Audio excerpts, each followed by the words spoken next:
여러분들 이소룡, 무하마드 알리, 아놀드 슈왈츠제네거, 그리고 빌 클린턴, 이 사람들의 공통점이 뭔지 아시나요? 정답은 어떤 한국인을 스승으로 모시고 있다는 건데요. 우리가 브루스리, 이소룡 하면 떠올리는 거 쌍절곤과 함께 옆차기가 있죠. 그런데 이소룡 특유의 힘을 폭발시키는 옆차기는 중국 쿵푸에서는 존재하지 않습니다. 어떤 한국인에게 배운 태권도의 발차기죠. 그리고 이 한국인은요, 세계에서 가장 주먹을 잘 쓰는 복싱 헤비급 챔피언 무하마드 알리에게 펀치를 치는 방법을 알려준 사람이기도 합니다. 또 현재 미국 대통령인 조 바이든을 비롯해 미국의 전직 대통령들, 수백 명의 국회의원들의 스승이기도 합니다. 그리고 미국 교과서에 실린 사람이기도 하고요. 오늘은 BTS보다 더 유명했던 한국인, 전 미국이 그랜드마스터, 스승님이라 부르며 존경했던 태권도의 전설 준리, 이중구 대사범의 이야기입니다. 미국에서 가장 유명한 한국인이 누구냐고 묻는다면 지금은 많은 사람들이 얼마 전 미국 백악관에 초청받았던 BTS를 말할 거예요. 하지만 그들보다 수십 년 앞서 백악관에 초대된 한국 사람이 있죠. 한국이 어디 붙어 있는지도 모르던 1970년대부터 이미 미국에서 가장 유명한 사람 중 하나였으니까요. 바로 태권도를 전 세계에 알리고 미국인들의 스승으로 존경받은 이중구 대사범이에요. 그는 한국 전쟁에서 미군의 통역을 했던 인연으로 26살이던 1957년 단돈 45달러만 들고 미국으로 건너갔어요. 그가 텍사스의 대학 내에서 태권도 클럽을 만든 것이 세계 최초의 해외 도장이라 할 수 있죠. 그는 한국 태권도를 미국에 알리기 위해 기발한 아이디어를 내게 되었는데요. 1962년 미국의 수도 워싱턴으로 가서 세계 각국의 대사들 집에 편지를 보낸 것이죠. 당신의 자녀들을 신체 건강하고 예의 범절을 갖춘 우등생으로 키우고 싶으면 태권도를 배워야 한다. 라는 내용이었어요.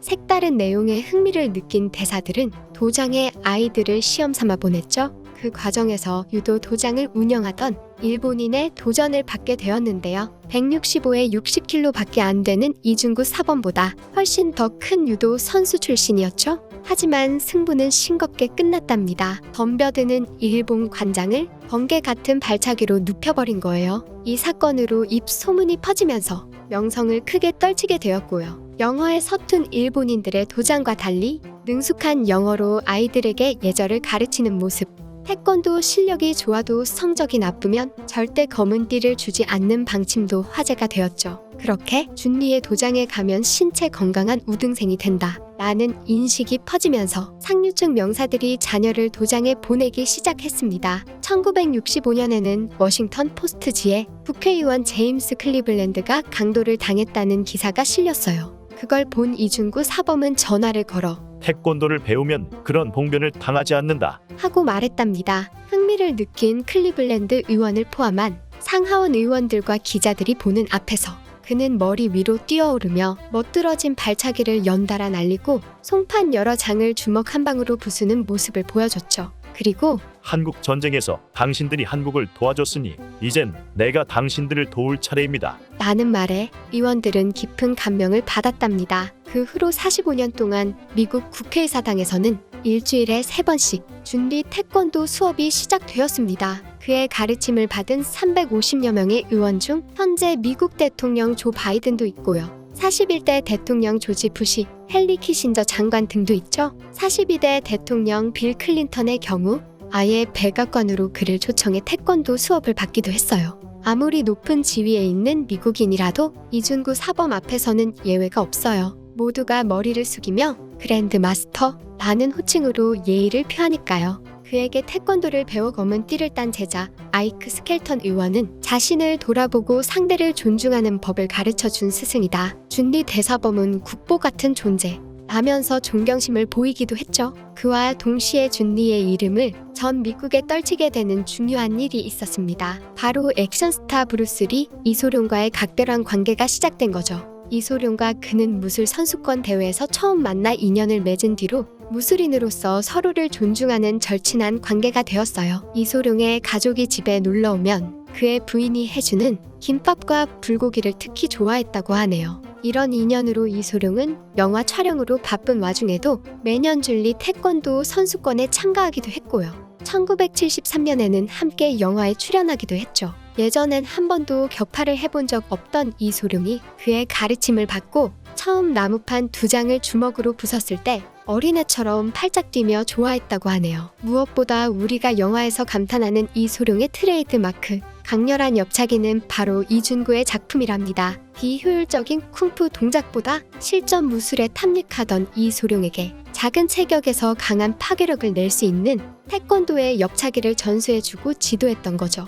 이소룡은 그 보답으로 자신이 복싱과 영춘권을 연구해서 만든 실전 주먹 기술을 그에게 가르쳐줬다고 합니다. 그래서 줄리 태권도는 마치 복싱처럼 예비 동작 없이 효율적으로 주먹을 쓰는 특징이 있죠. 여기에 강한 인상을 받은 당대 세계 헤비급 챔피언 무하마드 알리가 이준구 사범으로부터 에큐펀치라 불리는 타격법을 전수받은 것도 아주 유명한 일화입니다. 복싱의 위상이 지금과는 비교할 수 없이 높았던 1970년대 세계 헤비급 챔피언은 모두가 우러러보는 지구상에서 가장 강한 남자였죠. 게다가 무하마드 알리는 더 그레이티스트라는 별명으로 불린 70년대 세계에서 가장 유명한 사람이자 가장 돈을 많이 버는 사람이었고요. 그는 알리에게 펀치를 칠 때 동작의 낭비를 없애고 스피드를 늘리는 법을 가르쳤어요. 그리고 알리는 2번의 방어전을 이기고 난 뒤 인터뷰에서 그랜드 마스터 준 리에게 배운 에큐펀치가 승리의 비결이라고 밝히며 공개적으로 존경심을 표했죠. 이준구 사범과 알리의 각별한 인연 덕분에 예정에 없던 한국 방문 요청도 흔쾌히 수락했답니다. 1976년 알리의 한국 방문은 역사적인 사건이었어요. 공항에서부터 3시간 동안 카퍼레이드가 벌어졌고 서울 시민 200만 명이 열렬하게 환영했다고 해요. 3일간 행사에서 이준구 사범은 알리의 통역을 맡았습니다. 알리는 한국의 열광적인 환대에 감사하며 통일을 원하면 내게 맡겨라. 휴전선을 펀치로 때려 부숴주겠다. 하고 익살스러운 소감을 남기기도 했죠. 이렇게 이준구 사범의 위치는 미국 사회에서 가장 유명한 한국인은 물론 미국을 선도하는 지도자로 자리 잡았습니다. 미국 독립 200주년 행사에서 정치인 대표 헨리 키신저 전 장관, 스포츠인 대표 무하마드 알리, 가수 대표 제임스 브라운 등과 함께 무술인 대표로 초청받아 세계의 무술인으로 시상을 받았고요. 레이건 대통령과 조지 부시 대통령은 그를 체육위원회 특별 자문역으로 임명했습니다. 1986년에는 당시 미국에는 없었던 스승의 날을 그의 제자인 상하원 의원들을 설득해 제정한 것으로도 알려져 있죠. 1989년에는 소련의 최초로 태권도 시범을 선보이고 태권도장을 설립하기도 했고요. 2000년도에는 미국 역사상 가장 위대한 이민 203인에 선정되면서 초등학교 교과서에 그의 일대기가 실리게 되었죠. 2003년이 되자 미국의 수도 워싱턴에서는 6월 28일을 이준구의 날 준리 데이로 선포했고요. 2007년에는 유엔에서 연설을 하고 세계 평화상을 수상하기도 했습니다. 이렇게 왕성한 활동과 함께 70대의 나이에도 팔굽혀펴기를 1000번씩 할 정도로 건강했던 이준구 대사범이지만 세월의 흐름은 이기지 못하고 결국 2018년 세상을 떠나셨죠. 하지만 그가 미국으로 건너온 이후 간절히 바랬던 소원은 이루어졌어요. 이제는 세계 속에 우뚝 선 대한민국의 모습, 그리고 세계 속에 자리 잡은 태권도는 현실이 되었으니까요. 미국에서 가장 유명한 한국인, 작은 거인 이준구 사범의 이야기였고요. 미국이 이준구 사범을 존중하면서 머리를 숙이는 가장 큰 이유는요, 태권도를 통한 자기 발전, 타인에 대한 존중과 조화, 기본을 지킬 수 있는 인간이 되자는 것, 이런 부분에 감명을 받는 겁니다. 그래서 무술을 지도하는 스승이 아니고요, 철학을 만들어준 스승으로 인정한다는 거죠. 비슷하게 해외에서 태권도 교육을 받은 외국인들의 반응도 몇 개 찾아봤습니다. 12살 된 아들로부터 난생 처음 낳아주셔서 감사합니다, 엄마.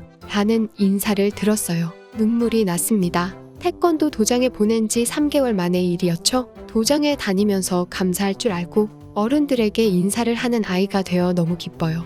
아들이 태권 도장에 다니면서 나도 인내심과 예의를 어떻게 가르쳐야 하는지 배웠습니다. 도장의 사범들은 함부로 야단치지 않으면서도 능숙하게 아이들을 다루더라고요. 어째서 그런 행동을 하면 안 되는지, 왜 그렇게 행동해야 하는지 아이들에게 자연스럽게 가르쳐주는 점이 정말 대단합니다. 운동을 잘한다고 태권도 검은 띠를 주지 않는 점이 가장 마음에 들었어요. 성적이 나쁘고 인내심이 없는 아이는 검은 띠를 받을 수 없죠. 협동심이 없고 동료를 생각하지 않는 아이도요.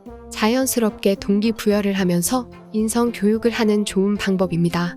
네, 이처럼 한국의 태권도 도장 교육은 전 세계적으로 호평을 받아왔죠. 진정한 글로벌 리더로 자리 잡기 위해서는 경제적인 것뿐만 아니라 문화와 정신, 소프트 파워가 뒷받침되어야 하는데요. 한국이 수천 년간 추구해온 건강한 정신과 신체의 조화, 인성을 중시하는 문화와 타인에 대한 예의, 이런 것들이야말로 한국이 다른 나라와 차별화되는 진정한 소프트 파워가 아닐까 하면서 오늘 영상을 마무리하겠습니다. 영상이 재미있었다면 구독과 좋아요, 그리고 멤버십 회원에 가입하시거나 슈퍼땡스를 통한 후원도 가능합니다. 멤버십 회원으로 인한 수익은 모두 어려운 이들에게 기부할 예정이고요. 슈퍼땡스를 후원하는 방법은 지금 화면에 나오는 대로 내용을 참조하셔서 직접 후원할 금액을 선택하실 수 있습니다. 슈퍼땡스로 후원된 금액은 전액 어려운 이웃들을 위해 기부할 예정입니다.